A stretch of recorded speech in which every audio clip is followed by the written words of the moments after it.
national development, peace building, politics, culture and economics.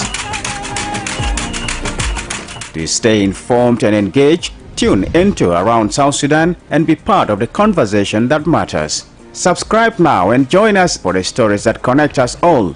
Together, let's explore the heart of South Sudan. Welcome to Around South Sudan. You go to podcast for the stories that shape our nation. Hello, welcome to Around South Sudan podcast. Today, we dive deep into unfolding political situation in South Sudan, the regional efforts for peace, and the ongoing challenges that continue to shape the country's future. Amid all this, we will also look at the significance of the Tumaini Initiative, its role in the peace process, and whether it can weather the storm of this latest crisis. Can the peace talk resume? And most importantly, what needs to be done to bring lasting peace to South Sudan? Join us as we discuss these pressing questions and more with expert analysis on the ground. And I'm glad that I'm joined by three guests in the studio. Right to my extreme right hand is the station manager of iRadio, Kwang Pal Chang, and next to me is the Chief Executive Officer of iMedia, Stephen Omiri, and to my left is Emmanuel Joseph Akile. Now let's get it started. These past few days have witnessed a series of big events from IGAD's Kenyan envoys, Raila Odinga, and AU panel of the wise visit to President Salva Kiir and meeting with him. And recently we have seen also his Ugandan counterpart, President Yoweri Museveni, coming in to meet with the leaders in the country. The unfolding events follow the political tension in the country, which the regional and international actors warned would actually escalate into full-scale war. Now, the escalation is attributed to the recent violence in Nasir County of Upper Nile State, where armed youth attacked and overran an army garrison, causing significant loss of lives. In the aftermath, several SPLM senior members were arrested, and their leader, Dr. Riek Machar, put under house arrest on allegation of instigating the violence, pending charges against them.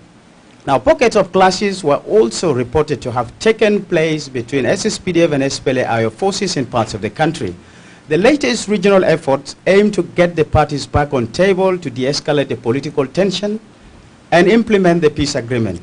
Now, despite these calls, the parties have not met even once, prompting IGAD and AU to delegate representatives to bring the parties together. And this is what we are discussing today. And I've introduced you earlier. I'm joined by three guests in the studio, the station manager of iRadio, Kwang Pal Chang, and the chief executive officer of iMedia, Stephen Omiri, and to my left here, Emmanuel Joseph Akile. Now let's, first of all, you're all welcome. Thank you. Now, what do you make of these efforts being exerted by the region? If I can start with you, Kwang Pal. Thank you again for hosting me. What is happening, there's a lot of activities happening in Juba now because of event that has been unfolding, happening in the country. The parties to the peace agreements had disagreements, misunderstanding, and even fighting, for their forces fighting, an issue of insecurity across South Sudan. So, as you put it, it ended up the arrest of senior SPLM-IO politicians, including the house arrest of Dr. Riek Machar. So it brings a concern to regional body, which is the African Union, the IGAD, and also I think the regional leaders. And that's why we have seen yesterday, the day before yesterday, the AU panel of wise came to Juba to meet the parties, the stakeholders, and all the leaders, and also the arrival of President of Uganda, Yoweri Museveni, who has spent a night here. So it's about things that are happening that seem to be that peace agreement is backtracking and all is not implemented, and all those violations. So is to make sure that the situation is returned to normal. The parties goes back to dialogue, engage in dialogue, than choosing to fight, like what we are witnessing in most part of South Sudan. So I think the coming of the panel of WISE and of African Union, and also the arrival of Museveni, is to address those issues. What is the problem? How can we move forward? And I think the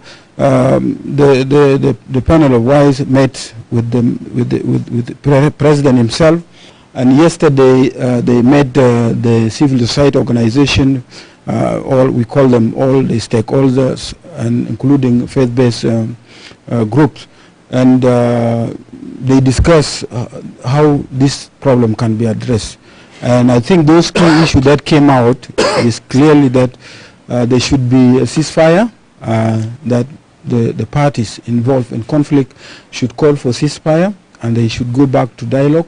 There's a call also, if those who have been arrested, those politicians, if those arrested and have nothing to do with the violence, they should be allowed to be released, and the continuation of implementation of peace agreement. So those are the things that we are seeing that people are discussing, the leaders are discussing, the leaders are busy doing, talking about it, and also civil society organization discussing it. So this is what is happening in the country as we see, but we would like to look forward to see the outcome of these meetings.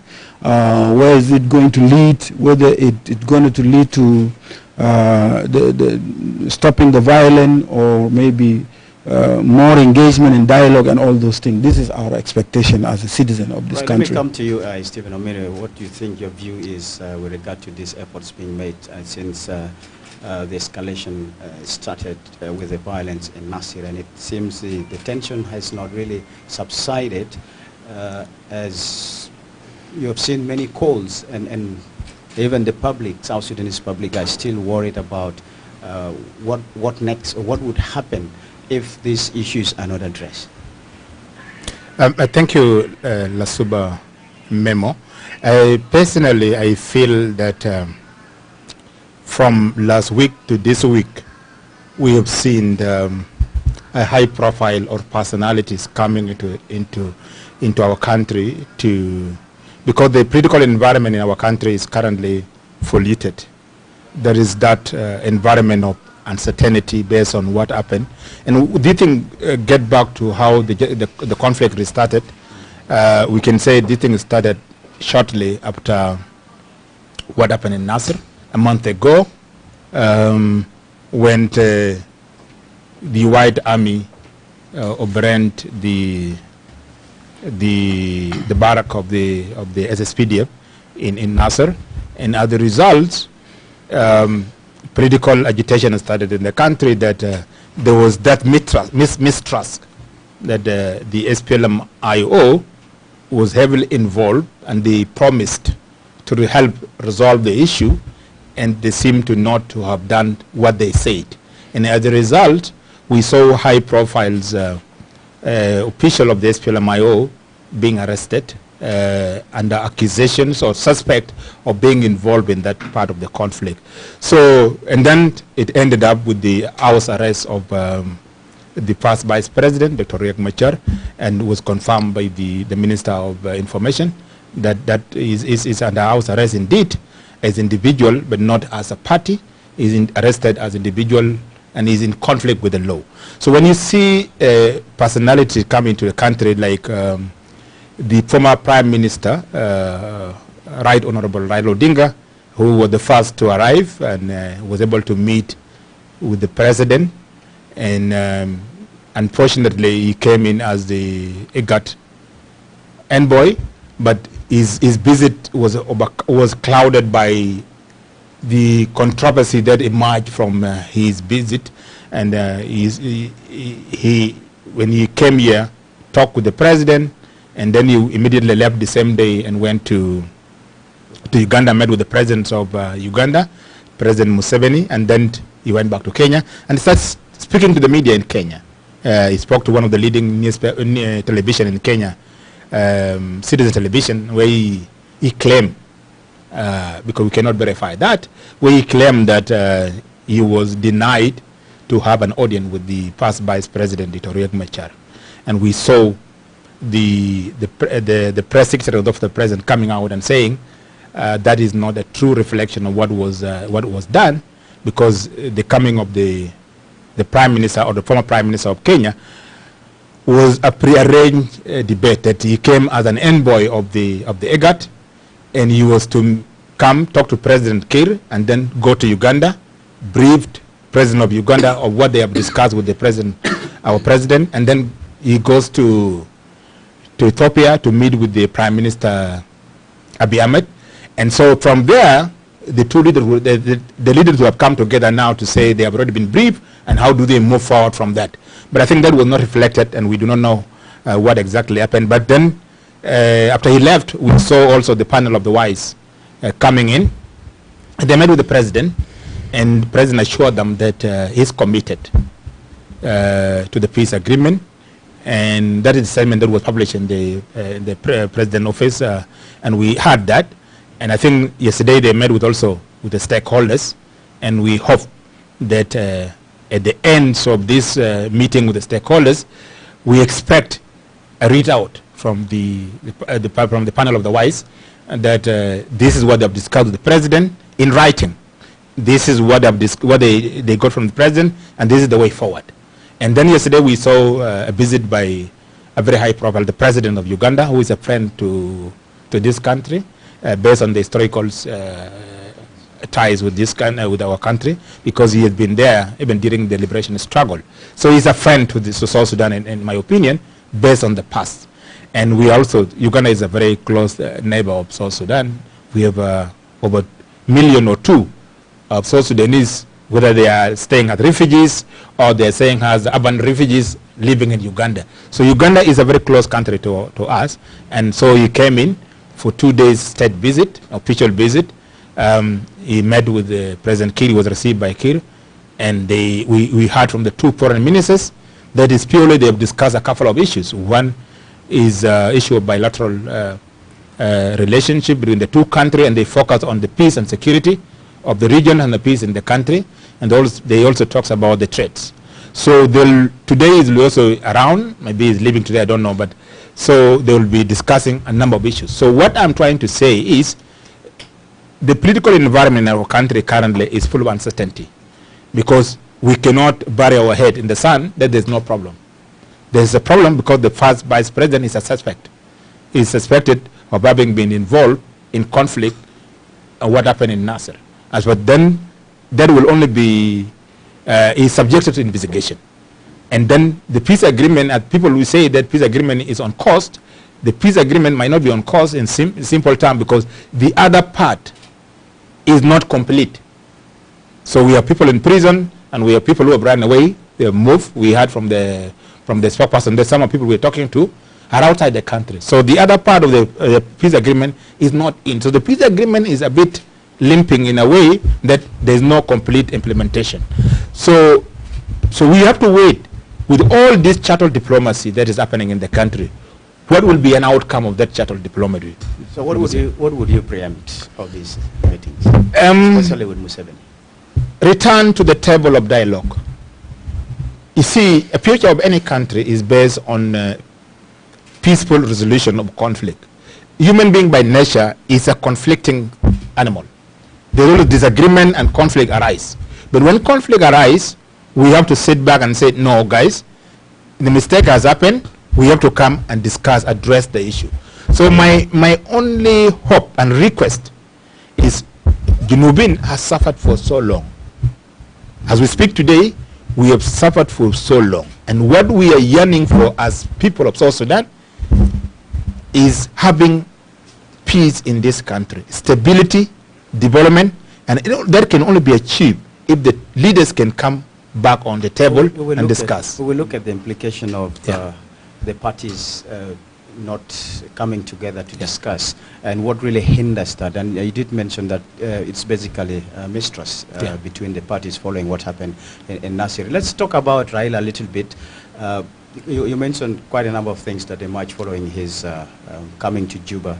And initially he was appointed by his president as an envoy, and there was no mention in that report that he is attached to IGAD, because South Sudan has an envoy, and IGAD has an envoy to South Sudan, Ismail Wise, if I'm not mistaken. And now a lot of things happened also following that meeting in Djibouti, because we saw many heads of state from the region did not attend that meeting. And I wonder what you think would happen, or whether there is really a well coordination between the member states of IGAD in addressing this. What would you say, Manuel Joseph Akile? Thank you, Lasu, and first of all, it's good to be back after a while here on your program. Now, I think, and this has been echoed by many people, especially experts, who are saying that we have conflicts in the IGAD countries. And you know, South Sudan, of course, is one of the members of IGAD. We have 8 countries, but then if you look at the meeting, you see President was busy with domestic affairs here in South Sudan. For instance, you see the President of Kenya was doing some rally. He was also involved. Only few of them attended the meeting. But also, I think as IGAD countries, they have their own domestic issues that they will first have to handle before coming to South Sudan. But focusing solely on Museveni and his member of IGAD, like Stephen mentioned, Museveni, like he said, is a friend of South Sudan. But not only that, you see the relations between South Sudan and Uganda is a little bit different from other countries. Looking at the history, like Stephen mentioned, but also looking at the economic implications. When you have instability in South Sudan, definitely it will affect Uganda. And you see what happened in 2016. Millions of Ugandan shillings were lost here by Ugandans who were traders, and they were still asking for their money in their parliament. So any instability here will definitely affect Uganda more compared to other regional countries. Also looking at the socio-economic relations between the two countries. And you earlier in the morning you talked about Kakwa meeting somewhere in one of your stories in the morning. So you see we have these communities that are shared between these two countries. So this also will be impacted. Also we have so many children who are in Uganda will also be affected if we have conflict in South Sudan. So those are one of the reasons that I think some of the reasons that Museveni took it upon himself to come here as the first IGAD member state, head of a state, to be here in South Sudan to meet with President Kiir. And also, not to forget, you see whenever Museveni comes to South Sudan, he rarely sleeps here. He spends few hours, one day visit, he goes back. But this time round, it tells you the importance of his visit. So I think, all in all, we hope that it will bear fruit because some of us were not allowed to attend as media houses to attend the meeting or to have the press conferences, but we also rely on other colleagues who will also feed us so that we can feed the public about the outcome of the meetings.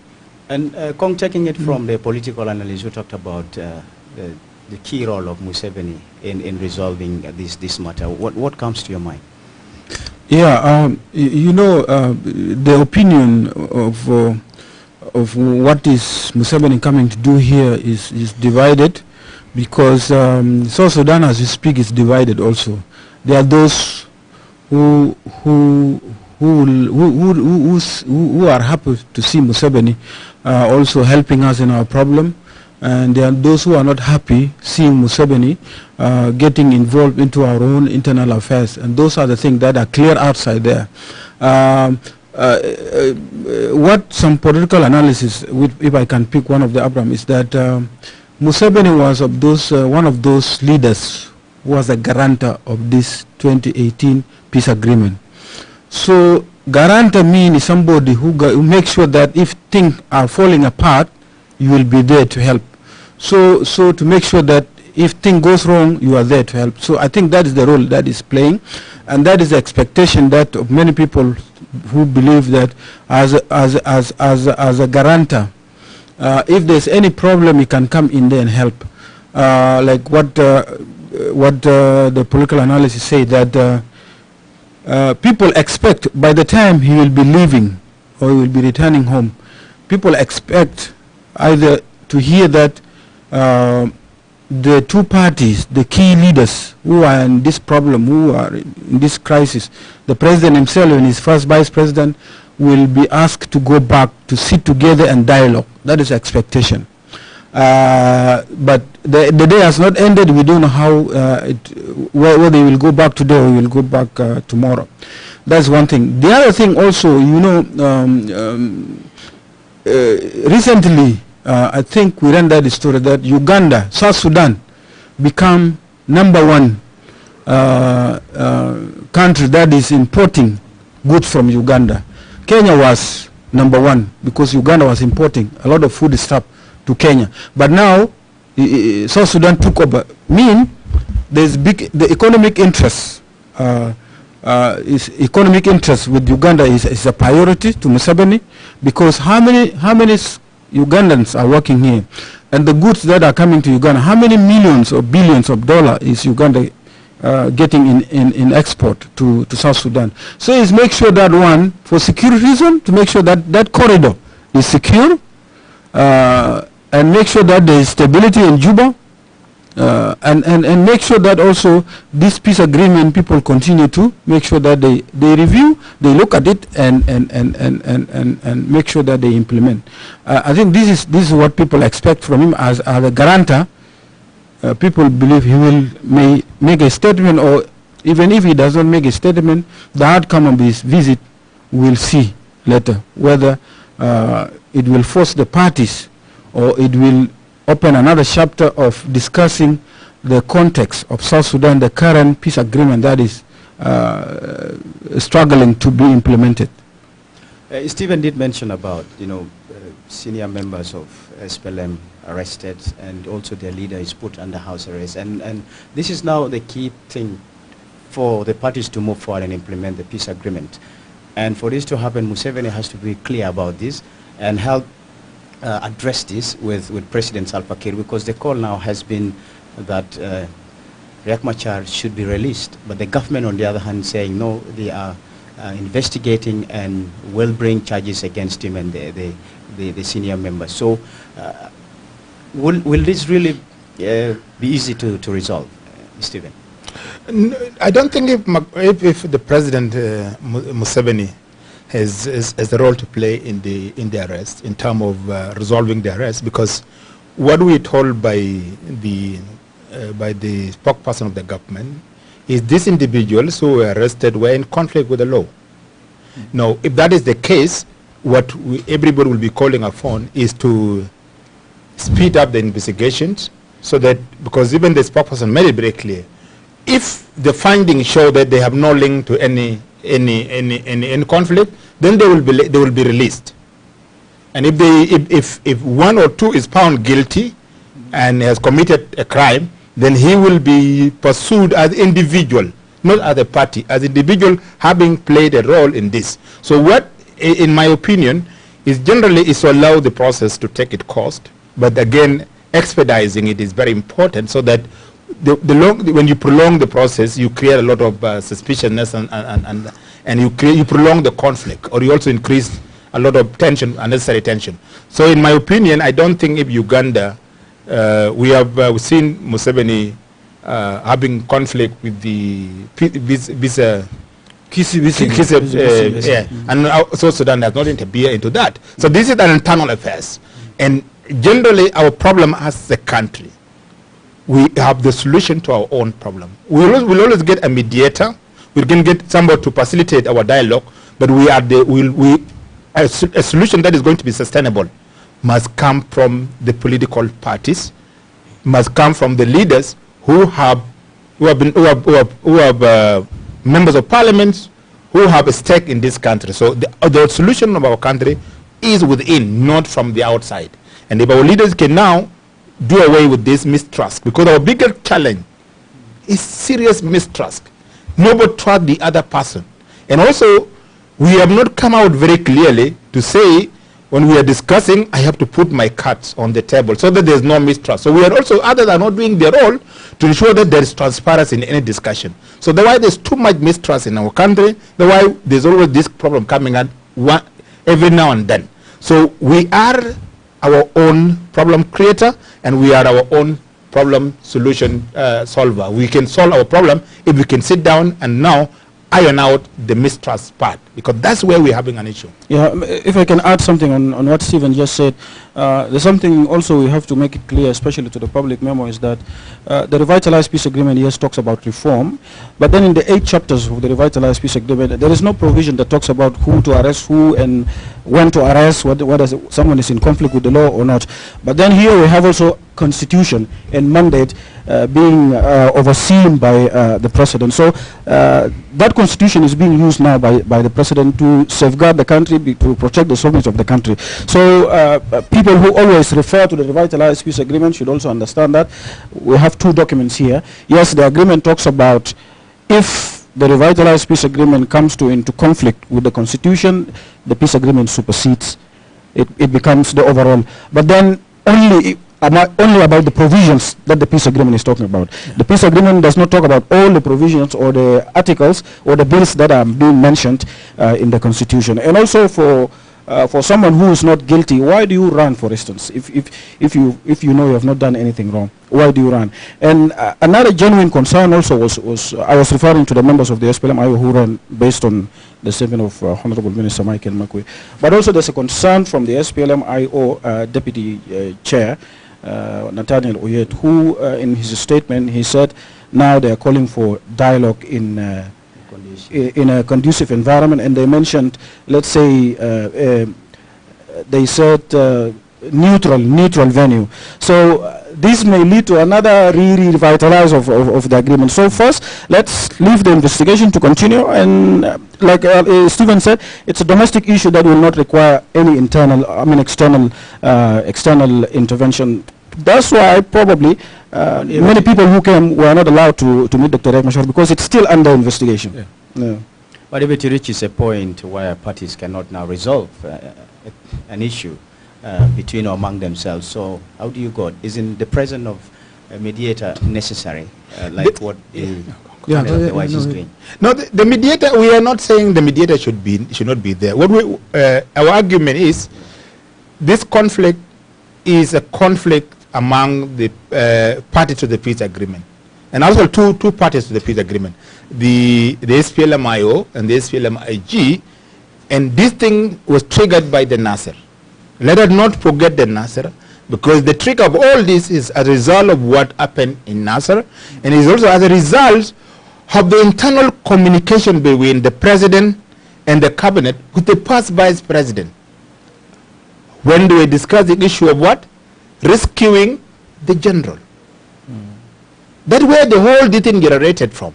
So the word of mouth that was issued by the first vice president and his team who are arrested, he's contradict what happened later on. So that's why they became the suspect. But you see, past vice president is a very influential human being in this country. It's a political, is a liberator of this country. It's part of liberation, part of liberation struggle. He's a very famous person in this country. He has he commands a huge cloud of people. So what will be done is they will come at the time that will have to sit down and discuss with him. If he's found guilty, definitely we'll also need to know what type of, McCoy said, if they found guilty, the crime will be made public, so people know whether these are really things that can be admissible in the court of law or not. This thing was said in the press conference. So what I'm trying to say is, let us focus mostly, and let us be very optimistic, that the conflict that is now mushrooming up over the country will be resolved by the political class. That they will come at a time when the temperature will go down, they will come to the table because they have a peace agreement to be implemented. That is my own suggestion, that let them come back to the table. Yeah. Yes. Yeah, what I can add there is I have a different perspective. And what I'm looking at the scenario of 2016. You see, and to me, the government or the party to the peace agreement, the key partner in the peace agreement, that is the SPLM, has shelved the agreement now and brought the case of Nasser as a case, which has nailed down, which has nailed the first vice president as over his role there. So what is happening is like the government is prioritizing addressing the root cause of Nasser. So the peace agreement has been shelved to me. Or there will be a scenario of 2016. You have seen from so many government official statement, they are making a statement that as first vice president of Dr. Riek Machar is not an SPLM IO, okay?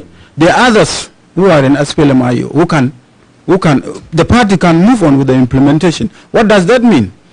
There will be another leader who will move on with the SPLM to implement the peace. So the case of 2016, we may experience it. And that is one. So what happened in 2016, our experience, what happened? Did the first vice president, Taban, the former, manage it? Or when Riek was arrested in South Africa, will whoever will come implement peace with the government is something that we will see. Because today, if somebody, a senior official from SPLM-IO said, look, according to this article in our constitution and of SPLM-IO, it says that when the leader is not capable of executing his duty because he's under house arrest, then other person can come in. And if that person come in, let's see if that is going to happen. Will they implement peace? If they implement peace, then well and good. We will have a unified force, a national army, then we have our constitution, and then we will have census, and then we have an election, and then we elect our leader. And then the country move on, because yes, is me Kong, if anyone can move on, I mean, anything can happen, you see. I think that is a scenario that I'm seeing, that if Riek got himself into this scenario, then somebody else may from SPLM-IO, we want to go move on with the implementation of peace agreement. People are dying across South Sudan now. So many different type of conflict happening. The government need to come in to address those issues. Do you have to address the Riek issue first, or do you have to address the bigger issue, that is the suffering of South Sudanese in different form of violence? You need to address those things as a government. And who is your partner? You have to talk to your partner. We move the country forward through this peace agreement. So that's how I looked at it. And I think I don't agree with and there's one thing there, and there's one thing that the panel of WISE mentioned during the meeting with the stakeholders. They say, by the way, you go and talk to, your leaders are the primary peoples who can take a lead in this dialogue. It's not us. So, and if you go back, I did a little background check about this, the panel of the WISE. I did not see anything that they have done that they successfully did apart from diplomacy. By the way, what they are doing is the diplomacy. Oh, President Kiir, this is your brother. Sit down with him. That's the only thing they do. There is nothing. You have nothing. IGAD has nothing. And with the situation we found ourselves in, the world police is in crisis. I mean, when I say the world police, you know, the peace agreement of 2005, it's not because Sudanese agree. There was a pressure from the US. Okay? So, as we speak now, the world police who used to say do ABCD with the carrot and eat stick, does not care any longer. So, it's us, we the South Sudanese, the leader of South Sudan, to say we solve our problem, because nobody will come. All this diplomacy, the shadow diplomacy coming, they will not give us anything. They will do nothing. Just that you disagreed with. Just before you come, yes, I know he wants to disagree with Kong. He has already disagreed with him. Since Kong mentioned how to move on with the agreement if Riek is not there and something like that. Now, this is the same thing with 2015 peace agreement. You know, 2015 peace agreement was in 2016 the conflict erupted, and then now when we went to the high-level revitalization forum, the SPLM-IO were very smart enough to ensure that this time round his name has to be there. Yeah. The name of Dr. Riek Machar as the first vice president. But you remember, before the peace agreement was revitalized, it was just first vice president from the SPLM-IO. That's why Taban then came in immediately and he became the first vice president, because it is not a violation of the agreement. But this time around, if this scenario happens, Now the agreement is going to be violated because it mentions the name of Riek has to be there. So I think both parties have to. And Akila, you can agree with me. How many? If you look at the peace, how many times they violated? Yeah, it has been violated so many times. Yeah. So it can be still violated. Somebody else can be told, take over. No, I want to come to what is going to happen based on my experience. What will happen will be the amendment of the agreement, Article 1.9, to amend to remove the name of Dr. Riek Machar, and that will take time also. You know why? For the amendment of any chapter of the agreement, like the extension of their lifespan in the government, it will have to go to the Council of Ministers. It will have to go to RJMEC, have to go to all these mechanisms, the institutions, and then coming to Parliament. That will take also will take ample time until they reach to that agreement. So I think all of them need to be careful and considerate of not actually take us back to war again because of this confusion happening here. Stephen. I am very optimistic that we will not reach to the amendment of the peace agreement. And I also want to disagree with the Congo, and I am happy that Akela, you have articulated it very well, because the current peace agreement, the revitalized peace agreement, has vice president, and Riek Machar is mentioned in the agreement. But also the 2016, there was real fight in the town, in the city. So in 2016, there was a real fight in the city, and he was now pushed out of the city. This time around, there's no fight in the country generally. The country now, in Juba, you can move up to 11 o'clock today.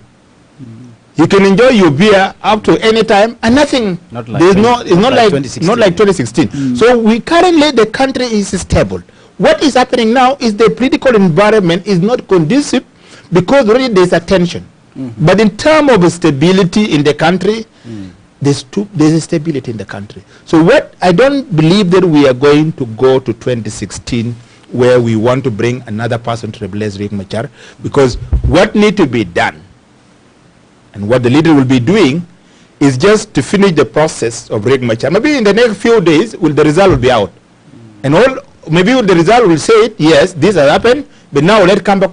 This does not amount to anything to do with a serious conflict with the law. So let's come back to the table and address the issue. And I'm very optimistic that this thing will be resolved. Because you see, all the leaders, whether our president, even Riek Machar or any person, everybody wants this country to be stable. Because only when this country is stable, when you become a good leader. Stability allows you to have a legacy. Stability will allow you to live, to have a citizen that is happy. So if you have a stability, you will have a legacy as the president or as any leader who is running a country. So I strongly believe we are not going to 2016. It might not happen. Even going to the process of implementing, even though there was political sentiment being made. Congo was just looking at scenarios. I'm saying this. I'm not saying the war. I'm saying because there's no difference. If you lock somebody up, the guy is under house arrest, okay? Who will you talk to? This guy has become a suspect, okay? Who will you talk to? You need somebody from that party to talk to move the peace forward. You need the first vice president. And by the way, if you are implicated, I think your immunity will be withdrawn, yeah? That means his immunity will be withdrawn, and maybe it has been withdrawn now. It's only that we did not see. So they need somebody.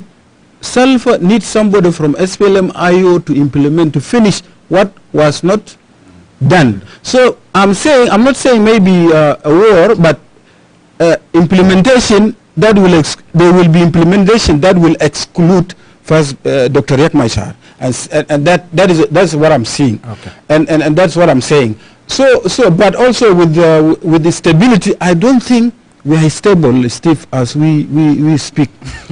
Some part of South Sudan, people are dying now. That is not the stability. It happened in Abimnum. How many Tata have been killed? So I think there is no stability. The coming of Uganda troop, it means this road, or Uganda want to secure its economic interest, because there is fear, or there is that country has a crisis. So it means it's a sign of instability. Yeah. To me, I was just referring to the city of Juba. Yes, I also have another disagreement with Kong in terms of you cannot equate that someone who is replacing Dr. Riek that will guarantee the implementation of the revitalized peace agreement. Why? Because if there is no political will, the peace agreement will not be implemented. Because whoever you are bringing to replace Riek Machar will not be having that weight of Dr. Riek Machar, like Stephen said, he had a cloud of people earlier. So whether, I mean, imagine with Dr. Riek as the first vice president, the peace implementation was very slow. Now imagine bringing someone to replace him, it will go slower than it was slow before. So that's also another view, I would say. Now let's talk about these calls to the parties to dialogue. And we already know that the leader is already is put under house arrest. And you talk about the need to expedite the investigation process so that this matter is put to rest. But now, if there is going to be delay, I'm just looking at what the implications would be in the absence of dialogue. In anywhere, in absence of dialogues, and when people are not talking, you create a lot of uncertainty in the environments and peoples. You will actually subject people of South Sudan to more suffering. You will also subject the people of South Sudan into a lot of fear. You heard from the Kenyan government, the Minister of Foreign Affairs, Musalia Mudavadi, who mentioned last week or this week that they have seen South Sudanese arriving in Kakuma per day, close to 20 families arriving, leaving South Sudan to Kenya, to Kakuma refugee camp. Why is that happening? That is happening out of fear. So that is an implication. The Ugandan media reported 5,000. Yeah, so that is an implication of fear. There's a perceived fear in the mind of people that in the event that leaders are not talking, conflict might erupt. And if the conflict might erupt, I don't want to be found here with my child or my children. Let me move with my family to go to refugee camp. So in the event, and I don't want to foresee that, I just don't want to foresee that, that we are going to have a breakdown of dialogue. But if it happens, the consequences will be more suffering. The consequences will be more stability and around this, this spotty conflict around the cities outside the country. That is not good, healthy environment for us. So what is important, because I don't want to dwell on the implication, I don't want to think negative. In 2013 conflict, I was here. In 2016 conflict, I was here. And I don't want to see another conflict. What I'm looking for is a country that is stable, because I have seen all the conflict. I have seen the suffering. Some of us who are working, we also carry the burden of our people who are not working, because there is no job opportunities. So we want a country where we want to be able to, people are getting employed, and we are focusing on our own life and our family, because that is the most important. So if there is no dialogue happening, the implication is very simple: more suffering. Yeah, maybe I can come in there. In conflict, there's one thing in conflict. When if you two of you fight, by the time you are separated, or you are separated, it's still you are still bitter. So I think we may need a month or two for these people who are very bitter to themselves to calm down. And I believe in the next round, where other wise or AU panel of the wise come back, maybe the leader will listen to them, or our leader will listen to civil society, or Riek Machar will be presented in court, and then how many people President Kiir has pardoned? There's a possibility also he will be taken to court and then charged, or maybe found not guilty. Or if he's found guilty also, maybe President Kiir will pardon him. And the scenario of G10, the scenario of some senior official or officers or South Sudanese official who've been arrested and pardoned, we know that it has been there. So there's a possibility President Kiir will pardon his brother, or will forgive him.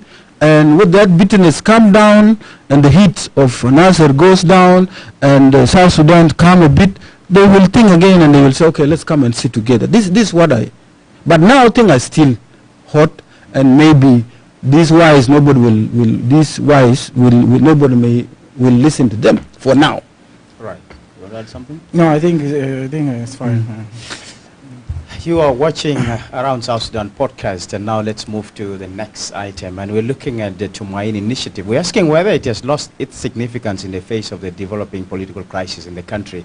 Now, the parties to the Nairobi-led peace process for South Sudan were to resume discussion on 4 agreed agenda items, which actually ended in a stalemate over the 9 initial protocols. Now, the 4 agenda topics, just to remind us, clarifying the names of the parties following the opposition's departure from Soma and formation of the United People's Alliance, addressing the root causes of the conflict, examining the relationship between our access and Tumaini regarding overlap and implementation mechanisms, and also discussing responsibility sharing.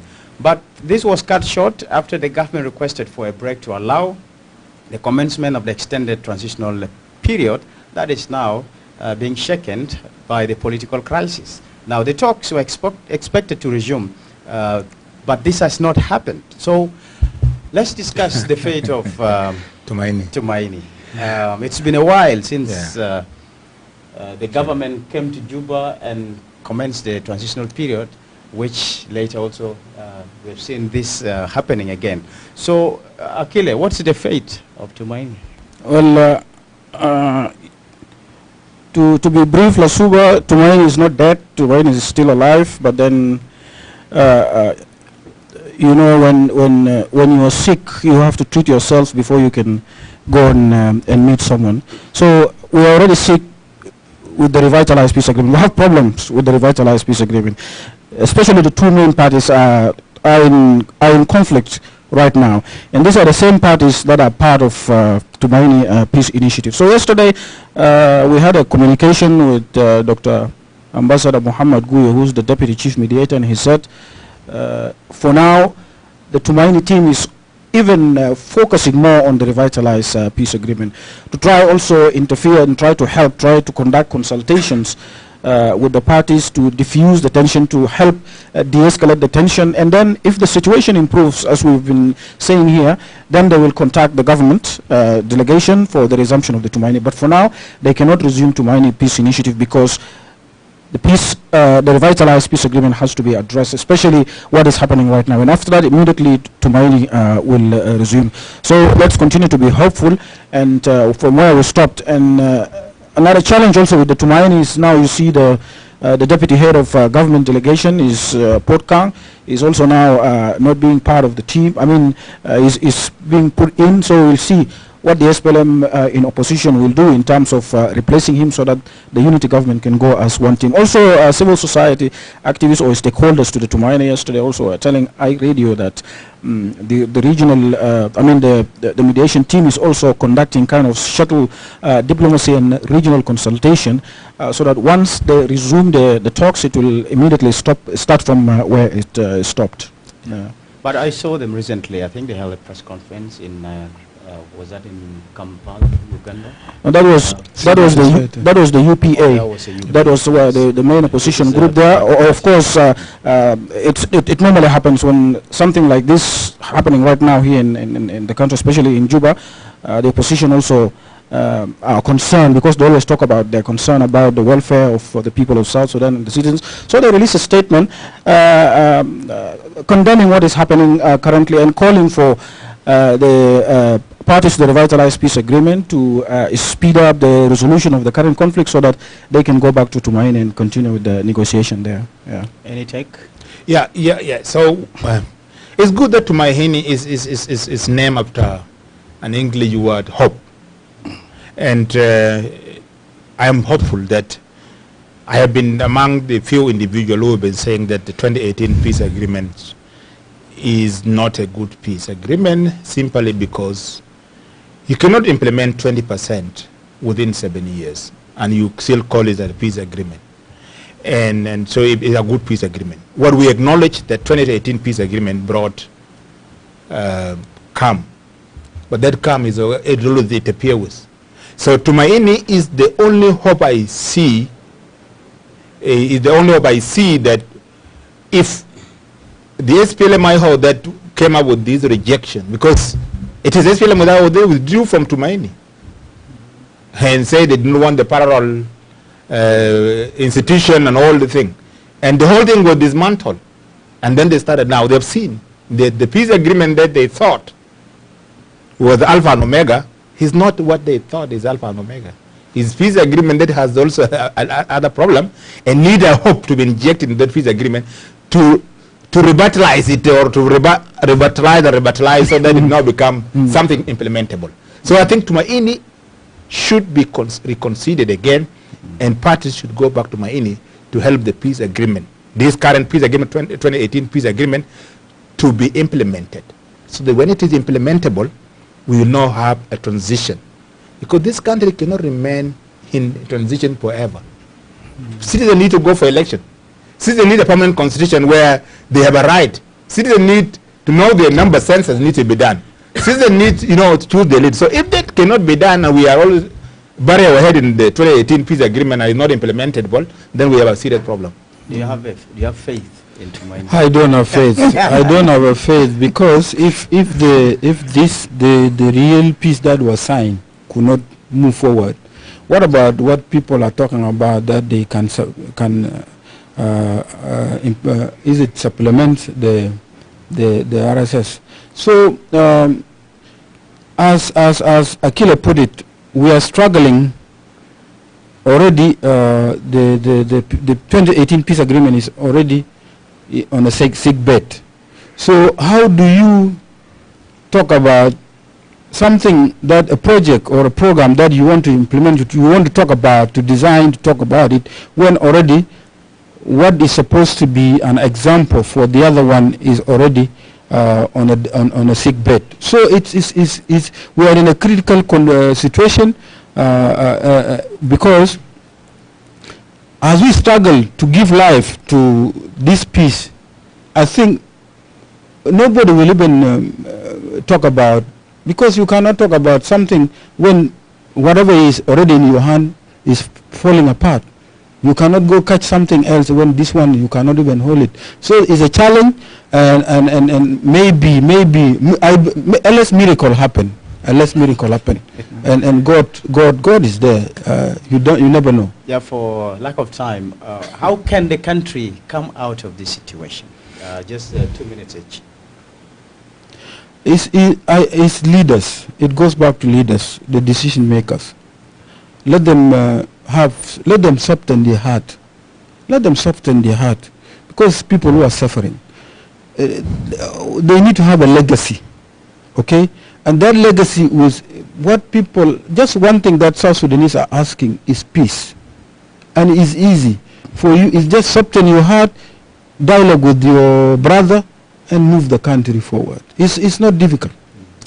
Yeah, I think we like we always say, the issue of political will or super memo from our leaders, and also like Kong mentioned earlier, the issue of bitterness. Maybe we should also capitalize on what the revitalized peace agreement, which Stephen doesn't like or doesn't believe in, also talks about the issue of reconstruction, rehabilitation, and reconciliation and forgiveness. So I think our religious leaders also have a role to play in terms of coming in and try also to dialogue and to meet with the leaders, especially to push the principals, especially President Kiir and First Vice President, to listen to them. And people continue to disagree with whoever is coming to visit South Sudan, panel of the wise, Raila Odinga, even Museveni. They're saying even if Pope, they cannot listen to Pope. Who do you think they will listen to the current leader? So I think now it's time to revisit the messages of Pope, even kissing the feet of the leaders, and to move the country forward. I think that will be my message for today. Yes. In an environment where there is mistrust, it is always very difficult for you to change the heart of people. When Jesus was coming, John, who was sent, and he asked people to repent and prepare their hearts, so that they can find, that the Prince of Peace can find a space in their hearts. Our problems is there's too much mistrust. Our problem, there's too much ego. Everybody want to be commander-in-chief of the armed forces. Everybody want to be the strong man until we forgo all this. The way forward, again I want to repeat, is for the leaders to forgive each other and come back on the table and implement the peace agreement, so that people can vote out the leaders who are not supposed to be leading the country. If they don't do that, there's no another solution. The only solution is to implement this peace agreement I'm talking about, 2018. But in order for you to implement that, you have to come back and forgive. Because I don't believe in it 100%. It has brought conditions environment, so they have to forgive each other. Don't throw away Tumaini. What has happened? No, Tumaini is a hope. It has highlighted the important part of the why this peace agreement is not being implemented. So they have to come back to the table, forgive each other, and now see which areas that Tumaini is highlighting that. And why are they not being implemented? What is the obstacle? Those obstacles are identified by Tumaini. And they say, okay, let us go and implement them and take people to election. That is the only way. Otherwise, we will remain in this cycle of conflict forever, forever, and forever. Chief Executive Officer of iMedia and Station Manager Kongpal Chang, Don Presenter and Producer Emmanuel Joseph Akile, actually an expert in the peace process. It's been glad hosting all of you. And to you, the viewer, thank you so much for having stayed glued to Around South Sudan podcast. Let's look for another edition next Friday. From me to you, have a lovely weekend. You always forget these guys. Welcome to Around South Sudan. You go to podcast for the stories that shape our nation. Each week, we explore the most impactful headlines that are shaping the narrative in South Sudan. We delve into issues related to national development, peace building, politics, culture and economics. To stay informed and engaged, tune into Around South Sudan and be part of the conversation that matters. Subscribe now and join us for the stories that connect us all. Together,